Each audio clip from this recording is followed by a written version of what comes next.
இன்று பலரின் தலையாய கவனம் தலைமுடியின் மீது பதிந்துள்ளது.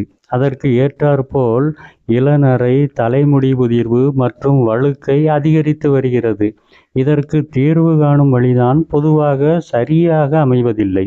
இதனால் நிம்மதி இழந்து வாழ்க்கை தொலைந்து விடுகிறது. இதற்கு சரியான தீர்வு கூறி வழிகாட்டும் பதிவாக இது அமைய இருக்கிறது. தலைமுடி நேர்த்தியாக இல்லாமல் சிதைந்து போய்க் கொண்டிருந்தால் அதற்கு அடிப்படையான பிரச்சனை தலைமுடியில் இல்லை. அது உடல் ஆரோக்கியம் சார்ந்த பிரச்சனை. மரபு வழி காரணங்களும் உண்டு. இவற்றையெல்லாம் இந்த வியாபார உலகம் சொல்லிக் கொடுப்பதில்லை. எனவே தலைமுடி அழகாக அமைவது உடல் ஆரோக்கியத்தை பொறுத்துதான் என்பதை கவனத்தில் கொள்ள வேண்டும். உடல் ஆரோக்கிய குறைபாட்டை சரி செய்தால் மட்டுமே இந்த பிரச்சனையை தீர்க்க முடியும். காற்று தத்துவத்தின் அடிப்படையில் நுரையீரல் மற்றும் பெருங்குடல் இயங்குகிறது. அதன் பராமரிப்பு உறுப்பாக முடி மற்றும் தோல் உள்ளன என்று அக்குப்ரெஷர் கூறுகிறது. இதன்படி தலையில் முக்கியமான சக்தியோட்ட பாதைகள் உள்ளன. அவற்றையெல்லாம் மிக கவனமாக கையாள வேண்டும் என்றும் தவறினால் சிரமங்கள் பல ஏற்பட்டுவிடக்கூடும் என்றும் குறிப்பிடப்பட்டுள்ளது. தலைமுடி பராமரிப்புக்கு அதன் உரிய இயற்கை மருந்துகளை அருந்துவதும் தலைமுடி தைலங்களை பயன்படுத்தி இயற்கை வாழ்க்கைக்கு திரும்புவதும் தான் மிக நல்லது. ஆனால் பலரும் செயற்கை முறை சிகை அலங்காரத்தில் கவனம் செலுத்துகிறார்கள். அவ்வாறு செய்யும்போது தகுதியானவர்களை அணுகுவது இல்லை. அப்படி இல்லாத போது பணத்தையும் இழந்து ஏன் உயிரையும் கூட இழந்துவிட நேர்கிறது. இப்படித்தான் முடிமாற்று சிகிச்சை ஹேர் டிரான்ஸ்பிளான்டேஷன் பிரச்சனை எதிர்கொண்டு பல விபத்துக்களையும் சந்தித்து செய்திகள் ஆகியுள்ளன.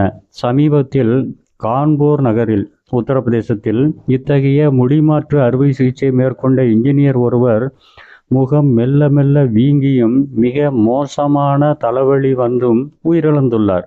வினிட் டபே என்ற 40 வயதுடைய அவருடைய இறப்பு குறித்து காவல் நிலையத்தில் அவருடைய மனைவி புகார் கொடுத்துள்ளார்.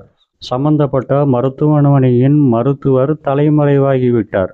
முடிமாற்று அறுவை சிகிச்சை செய்தவரும் தகுதியான மருத்துவ சான்றிதழ் இல்லாதவர் என்று தெரிகிறது. இதே மருத்துவமனையில் மயாங்க் கட்டியார் என்பவரும் சிகிச்சை பெற்றுள்ளார். அவரும் மரணமடைந்துள்ளார். பொதுவாக இந்த சிகிச்சைகளுக்கான கட்டணம் சாதாரணமாகவே 1 லட்சம் ரூபாய்க்கும் மேலாகவே உள்ளன.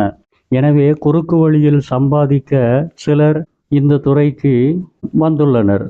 இதனால் இதுபோன்ற உயிரிழப்புகள் பல நேரிட்டுள்ளன. தமிழ்நாட்டிலும் கூட இத்தகைய உயிரிழப்புகள் நடந்துள்ளதாக சமீபத்திய ஊடகங்கள் செய்திகள் வெளியிட்டுள்ளன. எனவே நாம் கவனமாக இருக்க வேண்டும்.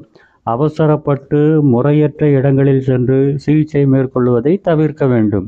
இதுவே போதுமானது.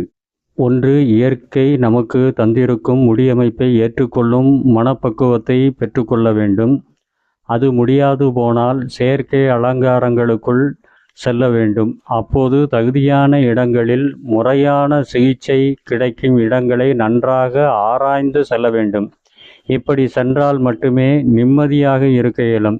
இந்த முன்கவன பதிவை மனதில் கொண்டு செயல்பட வேண்டும். மீண்டும் ஒரு பயனுள்ள பதிவில் சந்திப்போம் என்று கூறி இப்போதைக்கு விடைபெறுகிறோம். நன்றி.